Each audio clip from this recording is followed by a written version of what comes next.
Well, good evening. The Who's today in Sydney were on at Rosehill.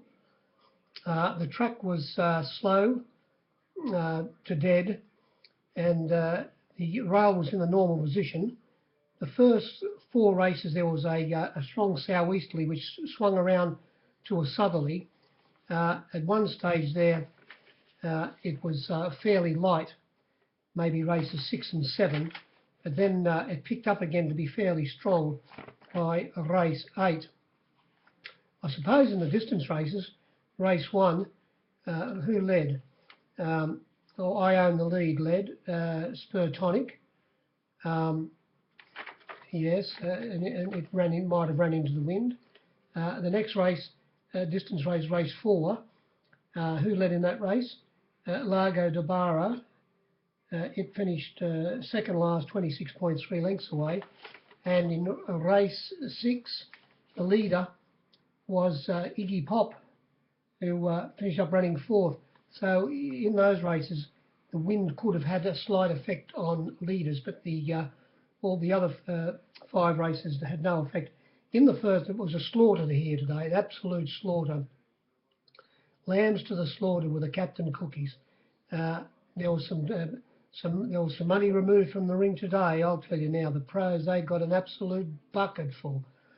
The first race, the winner, well, for a start, there was 102.1 on the screen, but there was only 93% in the marketplace.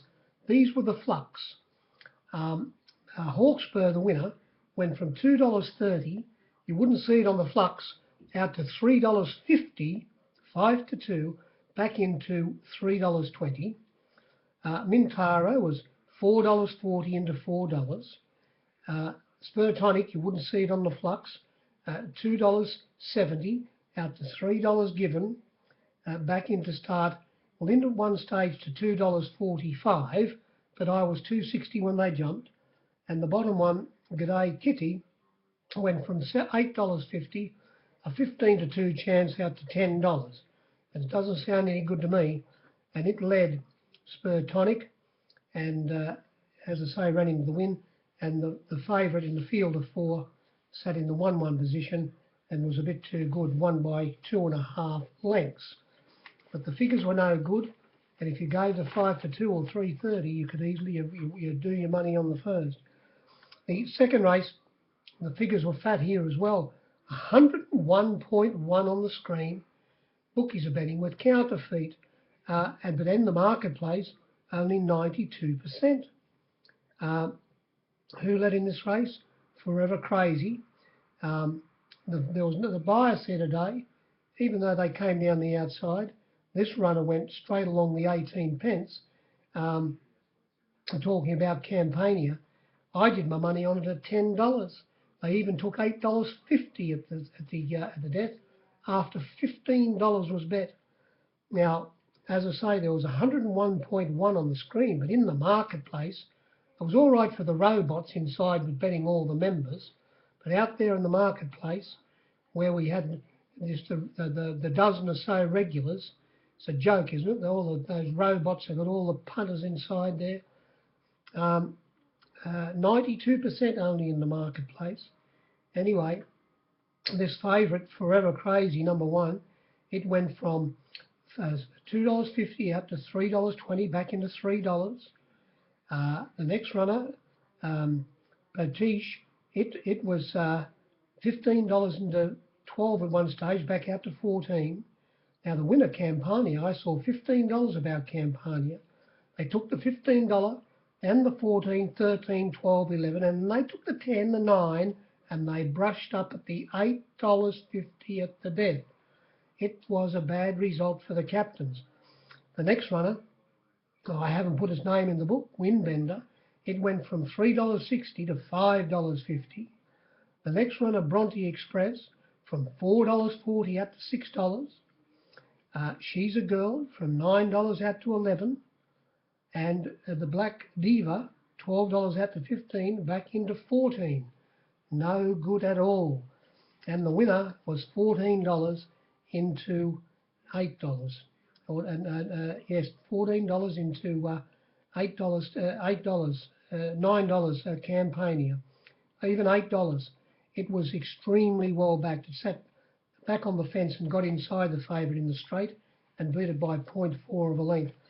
Two runners that missed the kick here were the two blowers that were in the market. Talking about Bronte Express missed the kick by 2.5 lengths, and Windbender, it came out a length last, second last. They were second last and last, the two that were easy in the market. Race 3, there was 103.2 on the screen for the robots, and in the marketplace only 98%. And this race was won by Imperil. It went up $4.40. Well, I'll tell you the flux of the whole field. I'll do that all day for you without driving you mad and telling you where they were, because you can make up your own mind when you do the form. The Slippery Moss, bookmaking wise, went from $5 to $8, didn't have a price. The Winner Imperil from $4.60 out to $5.50, plenty of it, back into $4.40. Nonaviro went from $8 out to $11, back into $10. Corrie Reckon, it went from it was back from $12 into $11. Now, Photon Willie, it was hard to lay Photon Willie. It was $2.60 or 70 out to $3.50. You wouldn't see that in the SP, but it was $3.50 begging it to finish. Didn't have a price. They said they were going to ride it quieter today. I couldn't understand it.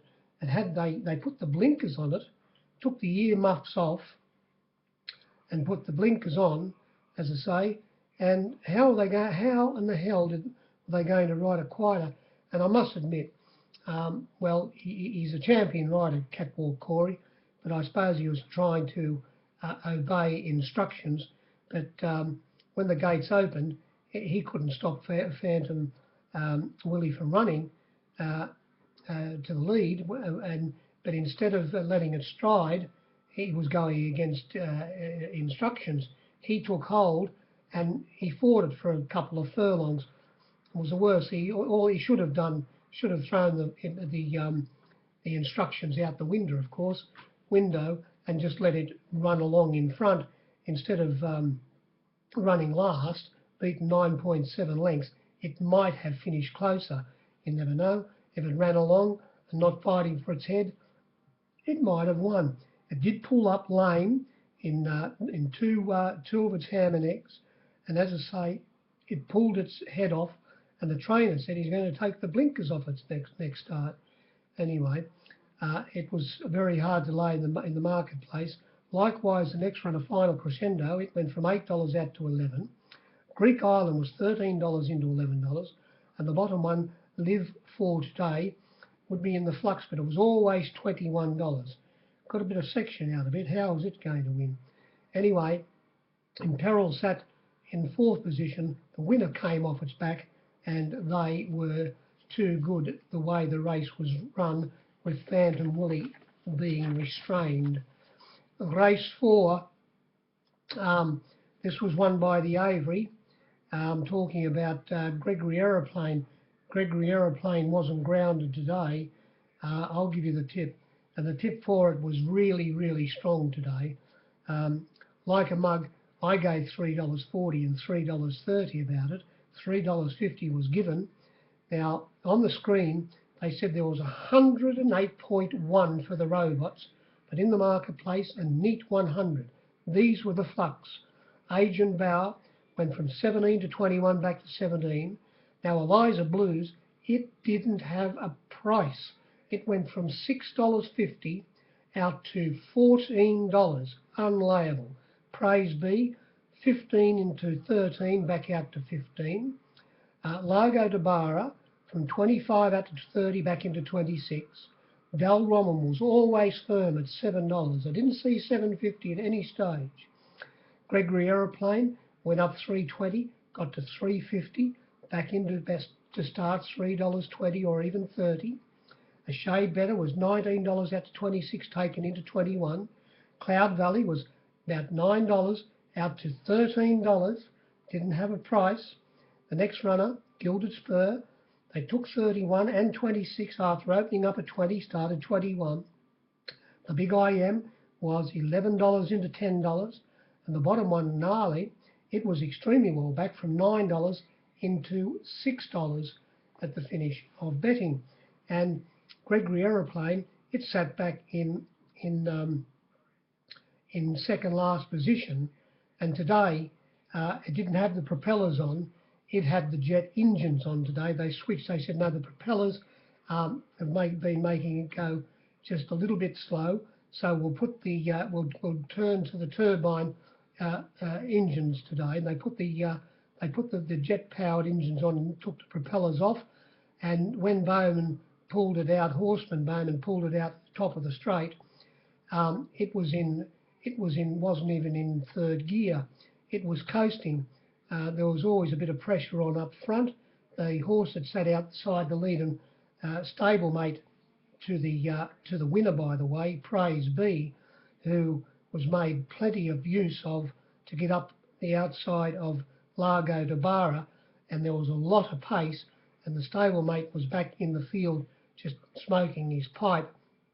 And when he got to the furlong and a half, half furlong and a half, Horseman Bowman, he was counting his 10%.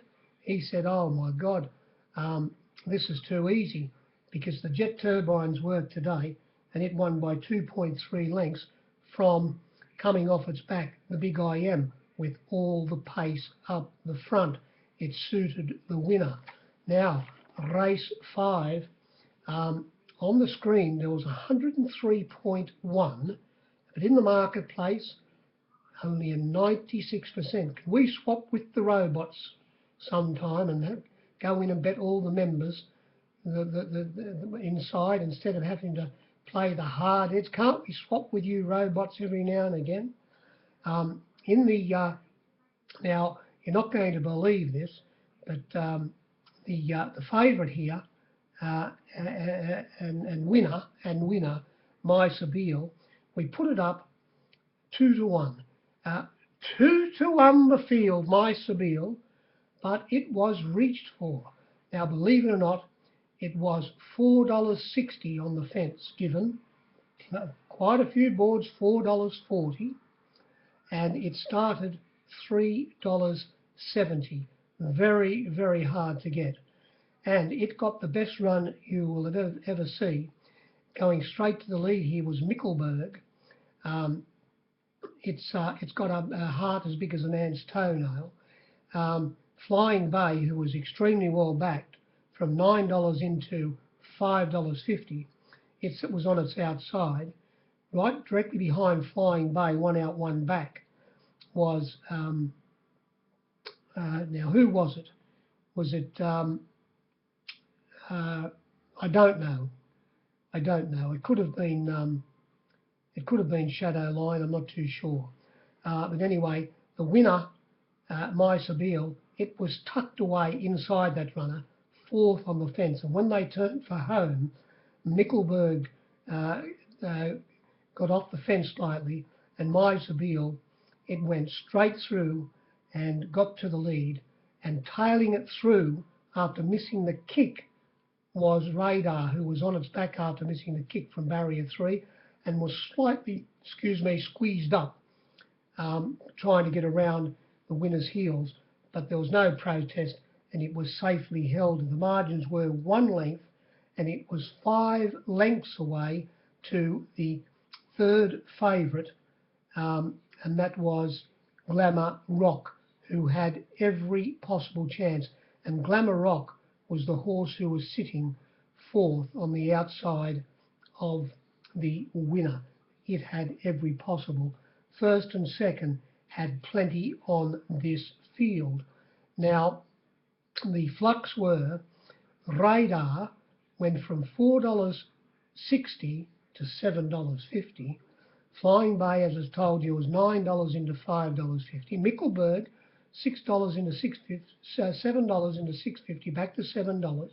My Sabille, $3 to $4.60, back into $3.70, hard to get. Our girl Charlize, from $13 out to $17. The next runner, Shadow Line, was always $11, never ever went off. The next runner, Glamour Rock, $4 out to $5.50 taken back into 5, and it was always $31 Lucello Rosso, and the bookies got absolutely hammered, especially if you gave the 4.40, 4.60, 4.20, and the $4 about the winner. Now the Summer Cup, the 6th race over the 2,400 metres, as I say, I wonder whether the wind was against the leaders in the distance races, because they ran into it along the side and into the back straight a bit, and Iggy Pop went to the lead. This race was won by the Avery, Leroy, coming up from Melbourne, trained by Tony McAvoy and ridden by Father Schofield, and he gave it a gem of a ride. It was always travelling. It's only won by 0.8 of a length by the same token, beating Brightest, but going straight to the lead. Well, the flux for a start, we on the screen, did I tell you what in race? Yes, I did. In race 6 to 103.1, race 5 I should say, 103.1, only 96. In this race 6, on the screen, sorry robots, only 98.2%. It would have brushed up. I don't think you would have put them up. But in the marketplace, we had to put up with 94%. Surely there's a printing press out there somewhere. Now, post rest date, it went from $4.60 out to $7.50 back into $7. Winning Glory was $15 into $11 back to $12. Now, excuse me, Leroy went from $2.25, the 5 to 4 chance, out to $2.80 begging, but it only started $2.50, very hard to get. Presido went from $13 out to $14. Brightest, very hard to lay, $8.50 to $11 given, believe it or not, back into 10. Fromless, 30 out to 50, and Iggy Pop was $4.60 out to $5 back into $4. And as I say, it led. Bowman was straight behind it on the fence leading, and when they turned for home, he got inside Iggy Pop, and coming from in the field of 7 from second last was Brightest down the outside to be beaten 0.8 of a length. The winner found the line very strongly, and I don't think even with a better run, Brightest, it had a good run as it was, it couldn't have got past it.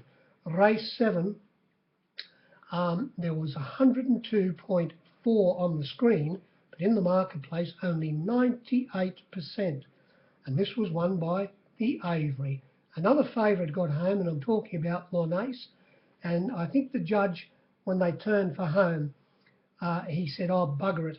He said, I'm going to slide number 5 halfway into its slot, because the second favourite on its outside, Don't Blink, it's going the other way, and the favourite's going further ahead. And he was quite right. It won by 2 1/4 lengths. It went the flux. Now I'll give you the flux very quickly. Minnesota, it didn't have a price. $5 out to $7.50. Lonace, the favourite, $2.20 out to $2.50 for whatever you wanted. Back into start, $2.25 only on one board when they jumped.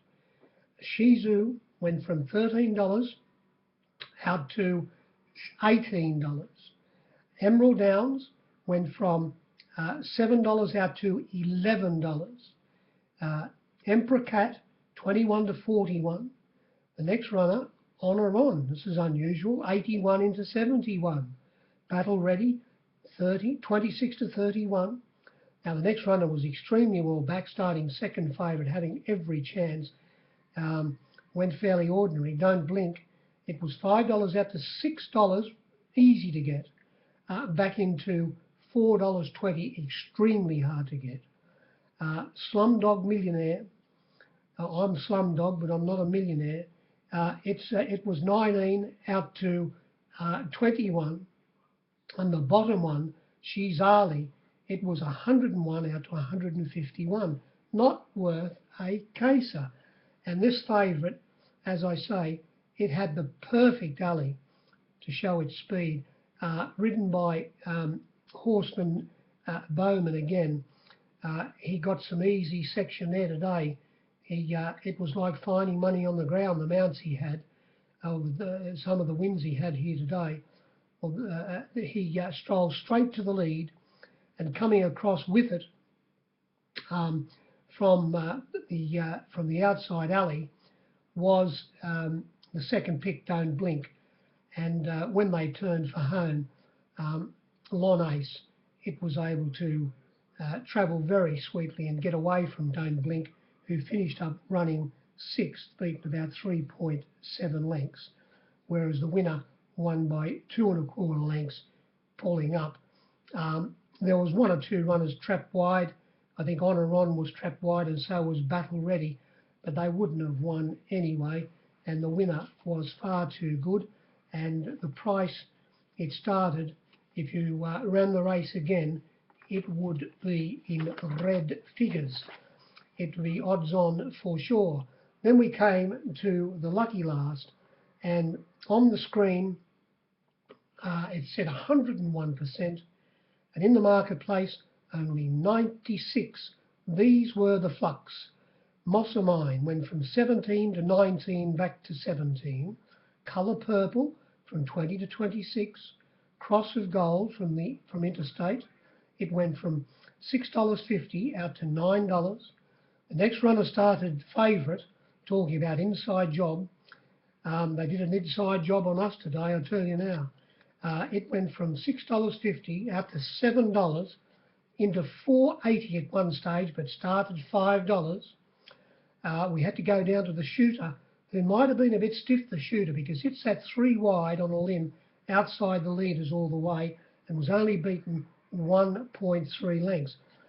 It was $12 out to $15, back to 14, but back to 15. Now the winner, Fetty, I suppose you can't count this, but $8 was given in the outside ring, but it was always firm. $7 to $8, as I say, given in the outer, but started 7, a bit hard to get at death. And Misdiagnosis, it was backed actually from 50 into 40. Bolter never altered off $41. Zeus, I didn't like Zeus. It went from, too heavy, Zeus. From $6 out to $7 I gave Zeus, back into start about $6, might have even been $6.50. Money Tree, extremely hard to lay Money Tree, $4.40 up to $6. And Quick Peak, who was one of the first runners back, was $13 into $10. No, not very good, about 96 only %. And this winner, Fetty, they didn't go real hard up in front. Inside Job, who was thought to be the designated leader, did lead, with Colour Purple sitting on its outside, and as I say, 3 wide, and runners sucking off its back was the shooter, who was resuming today, so its run was fairly good. And the winner, Fetty, it was eased by Father Schofield, back to the fence early in the race, but coming down the side, he gradually got off heels in second last position. Was easy to do because he only had one runner behind him, and that was Misdiagnosis. And he was able to ease to the outside and get onto the back of Quick Peak, who was sucking up wide with cover, and get around its heels turning for home. And he finished best down the outside to round up the shooter and win by 1.3 lengths. And I suppose if you gave the $8, you'd lose on it, but even the $7 was taken at the death, and I suppose it could have been a winning race for the captains. But by the same token, we did give $6 the field, and only 96%. It's a tough school, that Sydney main ring, I tell you now. Anyway, that was the meeting. There was nothing except there was it was a beauty, I suppose, with being Boxing Day. The Aussies, although it was a bit better than usual because they weren't there, the Aussies. They were all home drunk in bed after betting with the tab and drinking all the booze and playing the pokies. But who was out there? All the good Irish, all the Irish people were out there, and they were dressed up beautifully, and they're very well mannered. Every time they have a bet, they say please and thank you, and it was a pleasure to do business with them. And they all bet with notes. They don't bet with coins like the Aussies do, and they have a bet. And I wish it was St Patrick's Day and Boxing Day every time we go to the races, because there'd be a lot more punters out there with those Irish coming to the races. Anyway, that's about all I have to say. Gosford's on tomorrow, and then we have 100 meetings on Friday out wide, and then it's Canterbury on Saturday. So I'll try and say something after Gosford tomorrow. Good evening.